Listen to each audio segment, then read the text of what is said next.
जय जगन्नाथ नमस्कार। आसतु नजर पकेबा मयूरभंज जिलार आज टॉप न्यूज अपडेट कौन कौन सब रही किंतु तापूर्व आपण मानक गोटे अनुरोध वीडियोटी को संपूर्ण देखंतु आ जो मैंने प्रथम करी चैनल को आछंती सब्सक्राइब करंतु जाफल प्रत्येक नूतन वीडियो नोटिफिकेशन आपण सर्वप्रथम पाई परिबे। आज प्रथम खबर नहडाशल गाँ निकट बाउंस नदी पार्श्वर युव चाषी झुलंता मृतदेह जबत शव व्यवच्छेद कला बेतनटी पुलिस।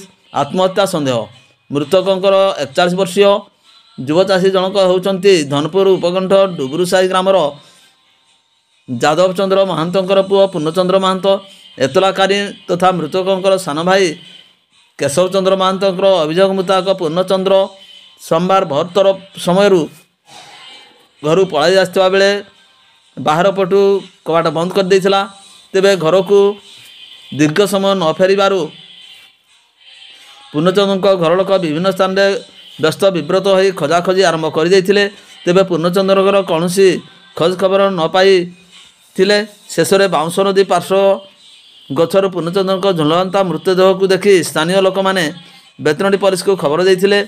खबर पाई बेतनटी एएसआई सिद्धेश्वर मल्लिक घटनास्थल में पहुंची मृतदेह जबत करने सहित एक अपमृत्यु मामला रुजु कर शव व्यवच्छेद कराइछंती। तेज पारिपार्श्विक स्थिति पूर्णचंद्र दौड़ी द्वारा बेकरे फाँसी दे आत्महत्या कर बेतनटी पुलिस अनुमान करुच्ची। परवर्ती खबर चाकरीर प्रलोभन देखाई बारिपदा वालीगंज अंचल युवक ठकामीर शिकार भंजपुर थाना लिखित अभियोग करछंती। तेबे एने सोमवार अभियोग होइतबा बेले अभियोग अनुसार बारिपदा भंजपुर थाना अंतर्गत वार्ड नंबर 3 वालीगंज अंचल जड़े युवक यही ठकामीर शिकार हो थाना अभियोग करछंती। ठकामीर शिकार होता युवक जनक हेले विजय दल बेहरा।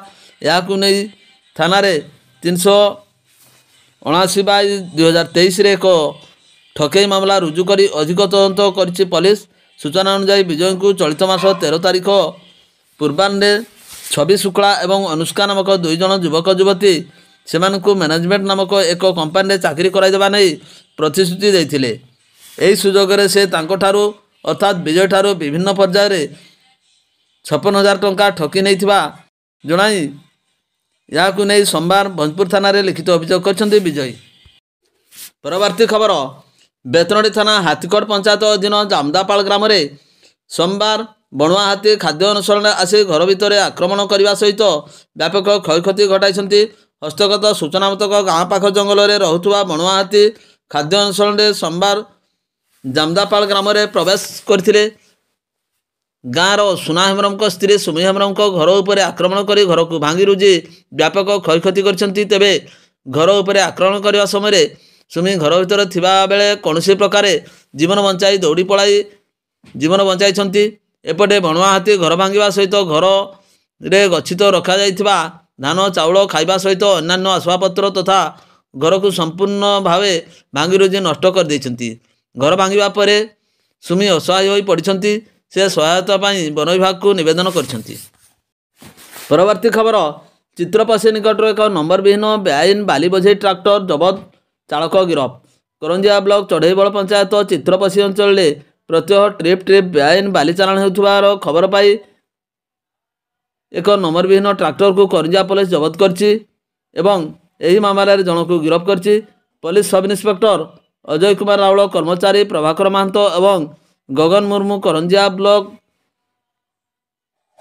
कसदा एवं चित्रपसी अंचल पेट्रोलिंग करुवा बेले चित्रपसी छक निकट में यही गाड़ी को अटकाई कागजपत्र जांच करने समय चालक तथा मालिक कागजपत्र देखा न पारिबारु करंजिया थाना भारप्राप्त अधिकारी नीरज कुमार मल्लिक निर्देश क्रमे गाड़ी को आनी थाना रे अटक रखा सहित गाड़ी मालिक हरिहर नायक को गिरफ्त कर थाना 398 नंबर एक मामला रुजु करी सोमवार अपराह्न 5 घटिका समय कोर्ट चालाण कर थाना पक्षर सूचना मिली। परवर्ती खबर केरकेरा धान मंडी परिदर्शन कर स्थिति अनुधान कले उपजिलापाल। करंजिया लाम्प अधीन केरकेरा धान मंडी को उपजिलापाल परिदर्शन कर स्थिति अनुधान करछन्ती।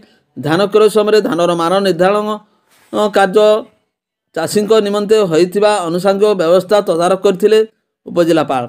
चलित वर्ष एफएक्यू धानर सरकारी मूल्य 2183 टंका होइथिबा बेले ए ग्रेड धानर मूल्य 2203 टंका ସ୍ଥିରୀକୃତ ହୋଇଛି।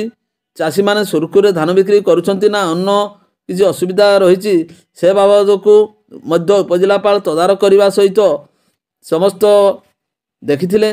ଏହା ସହିତ ଚାଷୀଙ୍କୁ ଧାନ ମଣ୍ଡିରେ ଧାନ ବିକ୍ରି କରିବା ପାଇଁ ଅଧିକ ସଚେତନତା ରହିବା ପାଇଁ କର୍ମଚାରୀମାନଙ୍କୁ ପରାମର୍ଶ ମଧ୍ୟ ଦେଇଥିଲେ।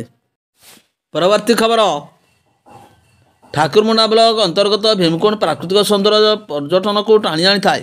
ବିଶେଷ କରି ବଣଭୋଜି ପାଇଁ ଏହା ଅତି ମନୋରମ ସ୍ଥାନ। ମାତ୍ର ବାହାର ପର୍ଯ୍ୟଟକଙ୍କୁ ସହାୟତା କରିବା ପରିବର୍ତ୍ତେ ଏଠାରେ ହଇରାଣ ହୋଇ ହରକତ କରୁଥିବା ଅଭିଯୋଗ ହୋଇଛି। କେତେକ ବନ ବିଭାଗ କର୍ମଚାରୀ ଖାକି ବର୍ଦ୍ଦିରେ କାଳିମା ବଳିଥିବା ନେଇ ଚର୍ଚ୍ଚା ହୋଇଛି। ଘଟଣାରୁ ପ୍ରକାଶ ଯେ କେତେକ ଯୁବକ ରବିବାର ଭୀମକୁଣ୍ଡ ବଣଭୋଜି ପାଇଁ ଆସିଥିଲେ। ରୋଷେଇ ସ୍ଥାନରେ ଜଣେ ଦୁଇ ଜଣ ଯୁବକ ରହି ଅନ୍ୟମାନେ ବୁଲିବାକୁ ଯାଇଥିଲେ। ସାଙ୍ଗରେ ଆଣିଥିବା ମ୍ୟୁଜିକ୍ ସିଷ୍ଟମ୍ ବଜାଇ ଗୀତ ଶୁଣୁଥିଲେ। ଅପରାହ୍ନ 3ଟା ସମୟରେ ଭୋଜି କରିବାକୁ ଯାଇଥିବା ଠାକୁରମୁଣ୍ଡା ବନାଞ୍ଚଳର ବନରକ୍ଷୀ ଓ ବନପାଳ ସେଠାରେ ପହଞ୍ଚିଥିଲେ। ସମସ୍ତେ କୁଆଡ଼େ ନିଶାରେ ଥିଲେ। ବାଲେଶ୍ୱରର ଯୁବକମାନେ ଭୋଜି କରୁଥିବା ସ୍ଥାନରେ ଜଣେ ବନ କର୍ମଚାରୀ ସାଉଣ୍ଡ ବକ୍ସକୁ ଗଇଁଠା ମାରିଥିଲେ। ଏପରି କାଣ୍ଡ ଦେଖି ସେଠାରେ ଥିବା ଯୁବକ ସାଥୀମାନଙ୍କୁ ଡାକିଥିଲେ। ଯୁବକମାନେ ପହଞ୍ଚିବା ପରେ ବନ କର୍ମଚାରୀଙ୍କୁ ବୁଝାସୁଝା କରିବାକୁ ଚେଷ୍ଟା କରିଥିଲେ। ମାତ୍ର ଉଭୟଙ୍କ ମଧ୍ୟରେ ଗାଳିଗୁଲଜ ଠେଲାପେଲା ହୋଇଯାଇଥିଲା। ଏହି ସମୟରେ ଜଣେ ବନରକ୍ଷୀଙ୍କ ଗୋଡ଼ ଖସିଯିବାରୁ ସେ ପଡ଼ିଯାଇ ମୁଣ୍ଡ ଫାଟିଯାଇଥିଲା। ଫଳରେ ରକ୍ତମୁଖା ହୋଇ ସେ ପିଟାମରା କରିଥିଲେ। ଥାନାକୁ ଫୋନ୍ କରି ଫୋର୍ସ ଡକାଇଥିଲେ। ଥାନା ଅଧିକାରିଣୀ ସାବିତ୍ରୀ ଦଳୀ ଘଟଣାସ୍ଥଳରେ ପହଞ୍ଚି ଯୁବକମାନଙ୍କୁ ଉଦ୍ଧାର କରି ଥାନାକୁ ଆଣିଥିଲେ। ଉଭୟଙ୍କ ମଧ୍ୟରେ ଏକ ବୁଝାମଣା ପତ୍ର ଲେଖାଯାଇ 9ଟା ବେଳକୁ ଛାଡ଼ି ଦେଇଥିଲେ। ଏତିକିରେ କିନ୍ତୁ ବନ କର୍ମଚାରୀଙ୍କର ରାଗ ଶାନ୍ତ ହୋଇନଥିଲା। କ୍ଷମତା ଦେଖାଇ ଠାକୁରମୁଣ୍ଡାରୁ 17 କିଲୋମିଟର ଦୂର ବେଜିଡ଼ିଆଠାରେ ବନ ବିଭାଗ ତନଖୀ ଫାଟକଠାରେ ତାଙ୍କୁ ଅଟକାଇଥିଲେ। ତନଖୀ ଫାଟକରେ ଥିବା କର୍ମଚାରୀ ସାର୍ ଆସିଲେ ଯାଞ୍ଚ ହେବ ବୋଲି କହିଥିଲେ। ଫଳରେ ଭୟଭୀତ ଯୁବକମାନେ ଥାନା ଅଧିକାରିଣୀଙ୍କ ସହ ଯୋଗାଯୋଗ କରି ପୁନଶ୍ଚ ଠାକୁରମୁଣ୍ଡା ଫେରିଥିଲେ। ପରିସ୍ଥିତି ଉପରେ ନିୟନ୍ତ୍ରଣ ରଖିବାକୁ ଥାନାଧିକାରୀ ସଦଳ ବେଳେ ସେମାନଙ୍କୁ ପୁନଶ୍ଚ ସାଙ୍ଗରେ ନେଇ ଗେଟ୍ ପାର କରିବା ସହିତ ଘାଟି ତଳ ଛାଡ଼ି ଦେଇଥିଲେ। ଏ ଘଟଣା ଏବେ ବନ କର୍ମଚାରୀମାନଙ୍କୁ ତଳେ ପକାଇବା ସହ ପର୍ଯ୍ୟଟକମାନଙ୍କ ପାଇଁ ଭୁଲ ବାର୍ତ୍ତା ଦେଉଛି ବୋଲି ସାଧାରଣରେ ଚର୍ଚ୍ଚା ହେଉଛି। ପରବର୍ତ୍ତୀ ଖବର, ଧାନ କାଟିବା ସମୟରେ କ୍ଷେତ ଭିତରେ ଜଳିଗଲା ଧାନ କଟା ମେସିନ୍। ଏମିତି ଦୁର୍ଘଟଣା ଘଟିଛି ବଡ଼ସାହି ବ୍ଲକ ଅନ୍ତର୍ଗତ ଦେଉଳିଆ ପଞ୍ଚାୟତର ବେଢ଼ାପାଳ ଗ୍ରାମରେ। ସନ୍ଧ୍ୟା ସମୟରେ ଡ୍ରାଇଭର ଗାଡ଼ିଟିକୁ ଷ୍ଟାର୍ଟ କରିବା ବେଳେ ହଠାତ୍ ଇଞ୍ଜିନ୍ରେ ନିଆଁ ଲାଗି ଚାରିଆଡ଼େ ବ୍ୟାପି ଯାଇଥିଲା। ସୌଭାଗ୍ୟବଶତଃ ଡ୍ରାଇଭର ଗାଡ଼ି ଉପରୁ ତଳକୁ ଡେଇଁ ଜୀବନ ରକ୍ଷା କରିବାକୁ ସକ୍ଷମ ହୋଇଥିଲେ। ଅଳ୍ପ ସମୟ ମଧ୍ୟରେ ଗାଡ଼ିଟି ଜଳି ସମ୍ପୂର୍ଣ୍ଣ ନଷ୍ଟ ହୋଇଯାଇଥିଲା। ମେସିନ୍ରେ ମାଲିକ ଖୁଣ୍ଟା ବ୍ଲକ ଡୁକୁରା ଗାଁର ସୁଧାଂଶୁ ସାହୁ ବୋଲି ଜଣାପଡ଼ିଛି। ତେବେ ସ୍ଥାନୀୟ ଏଜେଣ୍ଟ ଏହାକୁ ପରିଚାଳନା କରୁଥିବାର ଜଣାଯାଏ। ପରବର୍ତ୍ତୀ ଖବର, ରାସଗୋବିନ୍ଦପୁର ବ୍ଲକ କମାରଡିହା ପଞ୍ଚାୟତର ଖୁଣ୍ଟା ୟୁଜିଏମି ସରକାରୀ ବିଦ୍ୟାଳୟର ଭାରପ୍ରାପ୍ତ ପ୍ରଧାନ ଶିକ୍ଷୟିତ୍ରୀଙ୍କ ବିରୋଧରେ ଦୁର୍ନୀତି ଅଭିଯୋଗରେ 3 ଥର ପୃଥକ ପୃଥକ ଅଧିକାରୀଙ୍କ ଦ୍ୱାରା ତଦନ୍ତ କରାଯାଇ ତାଙ୍କୁ ବ୍ଲକ ଶିକ୍ଷା ଅଧିକାରୀ ଚିଠି ନମ୍ବର 2684 ମୂଳେ ଗତ 19 ତାରିଖରେ ନିଲମ୍ବନ କରିବା ସହିତ ତଡ଼ାପଡ଼ା ପଞ୍ଚାୟତର ତଡ଼ାପଡ଼ା ବିଦ୍ୟାଳୟକୁ ବଦଳି କରିଥିଲେ। ତେବେ କାର୍ଯ୍ୟାନୁଷ୍ଠାନ ଗ୍ରହଣର 2 ଦିନ ନ ପୂର୍ବରୁ ଜିଲ୍ଲା ଶିକ୍ଷା ଅଧିକାରୀ ଚିଠି ନମ୍ବର 16477 ମୂଳେ ନିଲମ୍ବିତ ତଥା ବଦଳି ହୋଇଥିବା ଶିକ୍ଷୟିତ୍ରୀଙ୍କ ନିଲମ୍ବନ ଆଦେଶକୁ ଗତ 21 ତାରିଖରେ ବାତିଲ କରାଯାଇଥିବା ଜଣାପଡ଼ିଛି। ସୂଚନାଯୋଗ୍ୟ ସମ୍ପୃକ୍ତ ଶିକ୍ଷୟିତ୍ରୀଙ୍କ ବିରୁଦ୍ଧରେ ଏକାଧିକ ବାର ବିଭିନ୍ନ ଦୁର୍ନୀତି ଅଭିଯୋଗ ହୋଇଥିଲା। ବ୍ଲକ ଶିକ୍ଷା ଅଧିକାରୀ 3 ଥାକିଆ ତଦନ୍ତ କମିଟି ଦ୍ୱାରା ତଦନ୍ତ କରାଇ କାର୍ଯ୍ୟାନୁଷ୍ଠାନ ଗ୍ରହଣ କରିଥିବା ବେଳେ ଜିଲ୍ଲା ଶିକ୍ଷା ଅଧିକାରୀ କେଉଁ ତଦନ୍ତ ଆଧାରରେ ସମ୍ପୃକ୍ତ ଶିକ୍ଷୟିତ୍ରୀଙ୍କ ନିଲମ୍ବନ ଏବଂ ବଦଳି ବାତିଲ କଲେ ତାହା ସାଧାରଣରେ ସନ୍ଦେହ ସୃଷ୍ଟି ହୋଇଛି। ଜିଲ୍ଲା ଶିକ୍ଷା ଅଧିକାରୀଙ୍କ ନିଷ୍ପତ୍ତି ନ ବଦଳାଇଲେ ବିଦ୍ୟାଳୟ ପରିଚାଳନା କମିଟି ଓ ଅଭିଭାବକ ବିଦ୍ୟାଳୟ ଫାଟକରେ ତାଲା ପକାଇ ଆନ୍ଦୋଳନ କରିବେ ବୋଲି ଏକ ପ୍ରେସ୍ ବିବୃତ୍ତିରେ ଚେତାବନୀ ଦେଇଛନ୍ତି। ପରବର୍ତ୍ତୀ ଖବର, ମଦ ରୂପୀ ରାକ୍ଷସ ଗ୍ରାସ କରି ଚାଲିଛି ଧନଜୀବନ। ବହୁ ପରିବାର ଉଜୁଡ଼ି ଯାଇଥିବା ବେଳେ ଦୁର୍ବିଷହ ହୋଇପଡ଼ୁଛି ଜନଜୀବନ। ଏମିତି ଏକ ସ୍ପର୍ଶକାତର ଦେଖିବାକୁ ମିଳିଛି ବଡ଼ଧରଣ ଗାଁରେ। ଗତ ଶନିବାର ଏହି ଗାଁର ଚନ୍ଦ୍ରାଇ ସୋରେନ 34 ବର୍ଷ ନିଶାସକ୍ତ ଅବସ୍ଥାରେ ବିଲରେ ପଡ଼ି ମୃତ୍ୟୁବରଣ କରିଛନ୍ତି।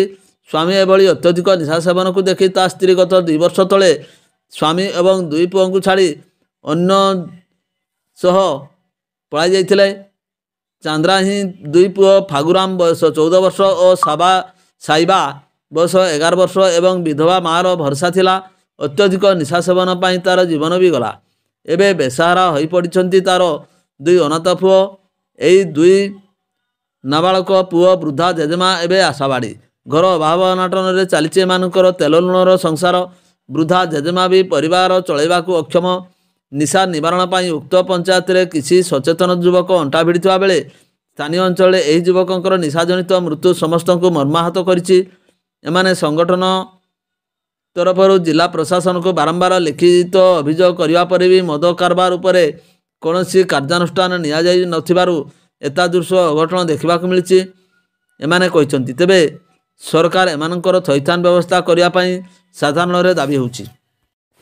ପରବର୍ତ୍ତୀ ଖବର, ଶିମିଳିପାଳ ଅଭୟାରଣ୍ୟର ଉତ୍ତର ବନ୍ୟପ୍ରାଣୀ ଖଣ୍ଡର ଗୁଡ଼ଗୁଡ଼ିଆ ରେଞ୍ଜ ଅନ୍ତର୍ଗତ KH-02P 2 ନମ୍ବର କମ୍ପାର୍ଟମେଣ୍ଟରୁ ବେଆଇନ ଭାବେ 5ଟି ପିଆଶାଳ କାଠପଟ୍ଟାକୁ ଏକ ବାଇକ୍ ଯୋଗେ ନେଇ ଯାଉଥିବା ବେଳେ 2 ଜଣ ବାଇକ୍ ଆରୋହୀ ଧରାପଡ଼ିଛନ୍ତି। ଗିରଫ ହୋଇଥିବା 2 ଜଣ ଅଭିଯୁକ୍ତ କାଳିଆ ପ୍ରସାଦ ଗ୍ରାମର ହେମନ୍ତ ସେଠୀ ଓ ସୁରାରାମ ବୁଲିଉଲିଙ୍କୁ ସୋମବାର ଜୟପୁର କୋର୍ଟକୁ ଚାଲାଣ କରାଯାଇଛି। ତତ୍ସହିତ ହିରୋ ହୋଣ୍ଡା CBZ ବାଇକ୍କୁ ମଧ୍ୟ ଜବତ କରାଯାଇ ତଦନ୍ତ ଜାରି ରହିଛି। ପରବର୍ତ୍ତୀ ଖବର, ଚଳିତ ବର୍ଷର ପ୍ରବଳ ଶୀତ ପ୍ରଭାବ ସ୍ଥାନୀୟ ଜନସାଧାରଣଙ୍କ ଜୀବନଯାତ୍ରାକୁ ବ୍ୟାପକ ରୂପେ ପ୍ରଭାବିତ କରିଛି। ଏହି ଅବସରରେ ତିରିଙ୍ଗ ଥାନା ପୋଲିସ ଉଦ୍ୟମରେ ସ୍ଥାନୀୟ ଇଲାକାରେ ଶତାଧିକ ବୃଦ୍ଧ ଏବଂ ବୃଦ୍ଧାଙ୍କୁ ମାଗଣାରେ କମ୍ବଳ ବଣ୍ଟନ କରିବା ଭଳି ଏକ ମହତ କାର୍ଯ୍ୟ ଆରମ୍ଭ କରାଯାଇଛି। ଏହି କ୍ରମରେ ରବିବାର ଦିନ ତିରିଙ୍ଗ ଥାନା ପରିସରରେ ସମବେତ ଶତାଧିକ ବୟସ୍କ ଲୋକଙ୍କୁ ଅତିରିକ୍ତ ଆରକ୍ଷୀ ଅଧୀକ୍ଷକ ଉମାଶଙ୍କର ମହାରାଣାଙ୍କ ଦ୍ୱାରା କମ୍ବଳ ବଣ୍ଟନ କରାଯାଇଥିଲା। ଏନେଇ ବୁଢ଼ାବୁଢ଼ୀ କମ୍ବଳ ପାଇ ଖୁସି ବ୍ୟକ୍ତ କରିଥିଲେ। ଏହି ସମସ୍ତ କାର୍ଯ୍ୟକ୍ରମକୁ ତିରିଙ୍ଗ ଥାନା ଅଧିକାରୀ ଭାସ୍କର ପ୍ରଧାନ ସଂଯୋଜନା କରିଥିଲା ବେଳେ ଏଥିରେ ଥାନାର ଅନ୍ୟ ସମସ୍ତ କର୍ମଚାରୀ ଉପସ୍ଥିତ ରହି ସହଯୋଗ କରିଥିଲେ। ତିରିଙ୍ଗ ପୁଲିସର ଏଭଳି ଜନହିତକର ଓ ମହତ ଉଦ୍ୟମକୁ ବିଭିନ୍ନ ମହଲରେ ପ୍ରଶଂସା କରାଯାଇଛି। କାର୍ଯ୍ୟକ୍ରମକୁ ସଫଳ କରିବାରେ ସହଯୋଗ କରିଥିବା ସମସ୍ତ ତିରିଙ୍ଗ ଥାନା ଅଧିକାରୀ ଭାସ୍କର ପ୍ରଧାନ ଧନ୍ୟବାଦ ଦେଇଛନ୍ତି। ଭିଡ଼ିଓଟିକୁ ଶେଷ ପର୍ଯ୍ୟନ୍ତ ଦେଖିଥିବାରୁ ଅନେକ ଧନ୍ୟବାଦ।